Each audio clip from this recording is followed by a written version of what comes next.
ambil kanan, lalu setelah 100 meter, belok tajam. Sudah 1461 hari sejak Putin meluncurkan operasi militer khusus 3 harinya. Itu tepatnya 4 tahun, dan kerajaannya sekarang terbakar dari dalam keluar. Militer Rusia dulu pernah membanggakan dominasi total. Tapi hari ini mereka hanya bisa menyaksikan dengan tak berdaya saat drone Ukraina menembus lebih dari 1000 mil ke dalam wilayah mereka, menghancurkan jalur minyak dan kimia paling vital milik Kremlin tanpa hukuman sama sekali. Ada kutipan terkenal dari Perang Dunia II yang selalu teringat kembali. Orang-orang Rusia memasuki perang ini dengan delusi yang agak kekanak-kanakan bahwa mereka akan mengebom semua orang dan tidak ada yang akan mengebom mereka. Sekarang, setiap malam, Ukraina membuktikan bahwa pertahanan udara Rusia seolah-olah tidak ada. Drone menghancurkan segala sesuatu yang dianggap berharga oleh Putin. Dan konsekuensi ekonominya? Nah, kita akan membahas itu sebentar lagi. Karena sekarang, Putin menghukum rakyatnya sendiri untuk keluar dari krisis yang dia ciptakan. Pertama, izinkan saya tunjukkan apa yang terjadi tadi malam, karena ini sangat dahsyat. Ukraina baru saja menyerang stasiun pompa minyak Kalinkno di Tatarstan. Ini adalah salah satu fasilitas terpenting yang dimiliki Putin. Ini adalah stasiun yang memasok pipa-pipa minyak ke Hongaria dan Slovakia, 2 dari sedikit negara Eropa yang masih membeli dan membayar minyak Rusia. Putin sangat membutuhkan uang mereka dan sekarang dia tidak bisa mengirimkan minyak ke mereka. Beginilah kondisi stasiun pompa itu 18 jam setelah serangan. 18 jam dan masih terbakar. Saya rasa akan butuh waktu lebih lama untuk pulih dari serangan ini. Lihatlah.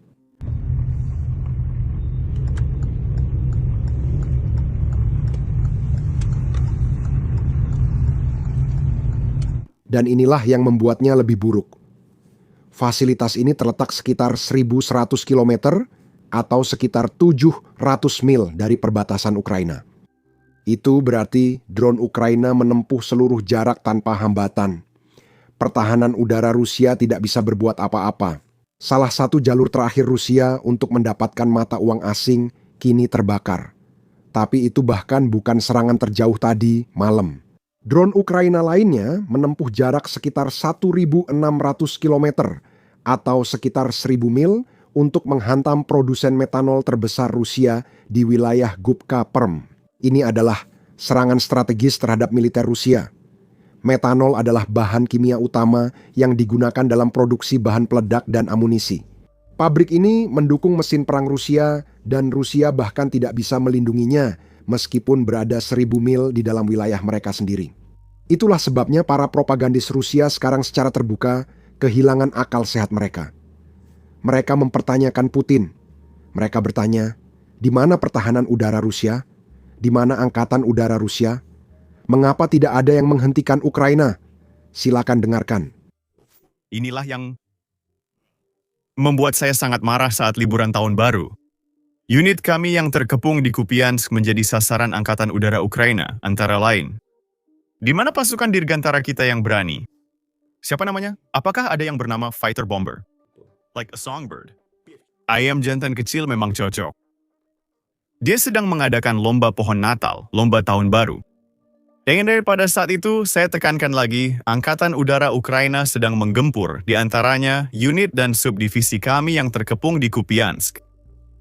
4 tahun berlalu dan mereka masih belum punya jawaban. Ngomong-ngomong soal 4 tahun, mari kita bernostalgia sejenak. Karena prediksi yang dibuat oleh para pendukung Rusia pada Februari 2022 ya, cepat basi. Lihat data pada gambar ini. 23 Februari 2022, Putin mengumumkan operasi militer khusus pada pukul 5 pagi, waktu Moskow tanggal 24 Februari. Itu kira-kira pukul 8 malam tanggal 23 Februari di sini, Texas. Nah, inilah yang dikatakan para komentator Rusia hanya beberapa jam setelah pengumuman Putin. Saya bahkan tidak tahu harus berkata apa. Sepertinya seluruh militer Ukraina langsung hancur begitu saja saat kontak terjadi.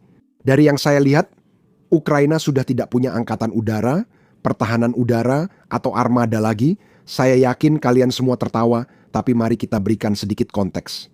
Hari ini, 1461 hari kemudian, Angkatan Laut Rusia sekarang bersembunyi dari negara yang bahkan tidak punya armada angkatan laut.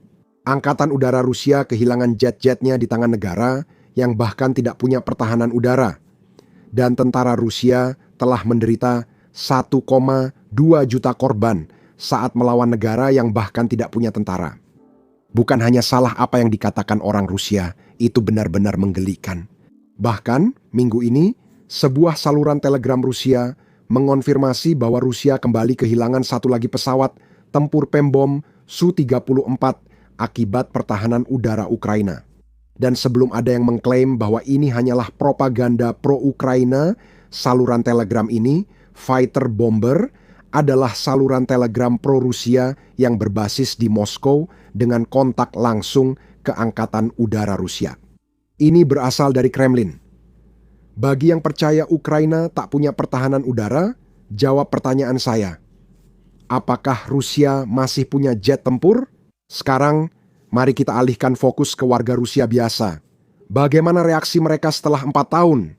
Mari kita cek bersama Steve Rosenberg dari BBC yang sebenarnya berbasis di Moskow. Simak laporan berikut ini. Sekilas, kota Jiliak terasa seperti sesuatu dari dongeng, tapi itu tidak bertahan lama. Tanda-tanda perang ada di mana-mana. From recruitment ads hingga ke stand makanan cepat saji yang menampilkan simbol V dan Z, lambang perang Rusia terhadap Ukraina. Ambil panekuk tulisannya lalu seluruh dunia. Kemenangan kita. Orang-orang kita akan menang, Leonid bilang. Tidak ada keraguan. Tapi Leonid terjebak. Dan untuk Rusia juga, semuanya tidak berjalan sesuai rencana. Jika melihat ke bawah, beberapa tentara lokal yang telah tewas di Ukraina. Rusia tidak merilis angka korban untuk perangnya. Dengan berbicara pada orang di sini, Anda bisa memahami banyaknya korban di medan perang. Suami teman saya meninggal di sana. Irina memberitahu saya bahwa suami temannya tewas bertempur di Ukraina. Begitu juga anak sepupu dan cucunya. Dia tidak mengkritik perang, tapi dia bingung dengan perang itu. Tapi perang patriotik raya. Dalam perang dunia II, kami tahu apa yang kami perjuangkan, kata Irina. Saya tidak yakin apa yang sedang kami perjuangkan sekarang. Ukraina berada ratusan mil jauhnya, tapi perang terasa lebih dekat. Ada tempat perlindungan jika terjadi serangan drone. Monumen-monumen didirikan sebagai tanda keputusan Kremlin untuk melancarkan invasi besar-besaran ke Ukraina. Dan di toko roti lokal ini, mereka merasakan penurunan ekonomi setelah 4 tahun perang. Biaya meningkat, begitu juga harga-harga. Banyak usaha kecil terkena dampak pajak yang lebih tinggi. Kami akan menutup restoran ini. Bayangkan kalau kami harus tutup, kata pemiliknya, Anastasia. Toko roti kami dan restoran di depannya, maka kami berusaha memperindah kota kami. Tapi kalau kami tutup, apa yang tersisa? Hanya sebuah area abu-abu yang gelap. Titik gelap. Usaha kecil sedang menderita, ekonomi runtuh, dan orang-orang sedang berjuang. Alasannya lebih dalam dari sekadar sanksi. Ini adalah sesuatu yang sengaja dilakukan oleh Putin, dan hal itu menghancurkan orang-orang yang katanya ingin dia lindungi. Saya akan jelaskan kenapa usaha kecil di Rusia runtuh. Bukan hanya masalah ekonomi, tapi Putin juga penyebabnya. Jadi begini, pemerintah Rusia selalu sangat bergantung pada pendapatan minyak. Mereka mengenakan pajak pada perusahaan minyak untuk setiap harga di atas $15 Amerika per barel. $15 pertama digunakan untuk memelihara peralatan, ladang, dan operasional. Semua yang melebihi itu seharusnya dibagi dengan pemerintah. Ketika harga minyak, katakanlah $100 Amerika per barel di awal invasi, Rusia menghasilkan uang dalam jumlah besar. Mereka sebenarnya mendapat untung dari invasi itu. Tapi sekarang, harga minyak telah turun menjadi $40-50 Amerika per barel.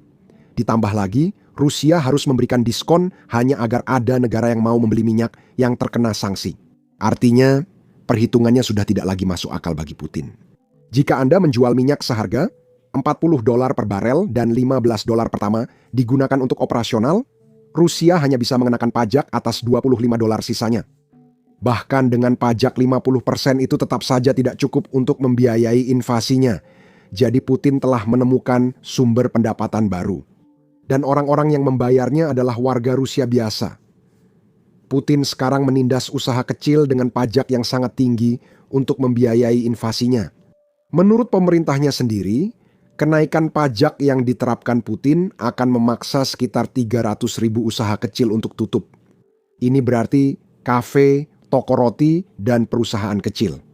Semuanya akan segera menutup pintu mereka, sama seperti yang kita lihat dalam wawancara itu.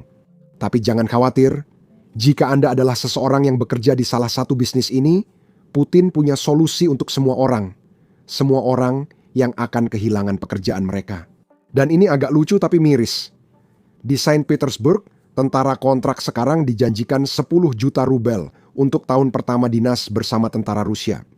Bahkan 5 juta dari jumlah itu diberikan hanya pada bulan pertama. Sebagian dari bonus penandatanganan kontrak, tahu kan? Untuk memberikan gambaran, gaji median di kota itu sekitar 1 juta rubel per tahun. Artinya, kamu bisa memperoleh 10 kali gaji tahunan hanya dengan ikut perang. Kalau kita lihat gambaran besarnya, itu berarti semakin Putin merusak ekonominya, semakin banyak tentara yang bisa dia temukan untuk mendanai perangnya, atau mungkin lebih tepatnya mendanai umpan meriamnya. Itu jenis program perekrutan yang Putin tidak menyangka bisa ia ciptakan. Namun, karena ketidakmampuannya, akhirnya ia menemukan caranya.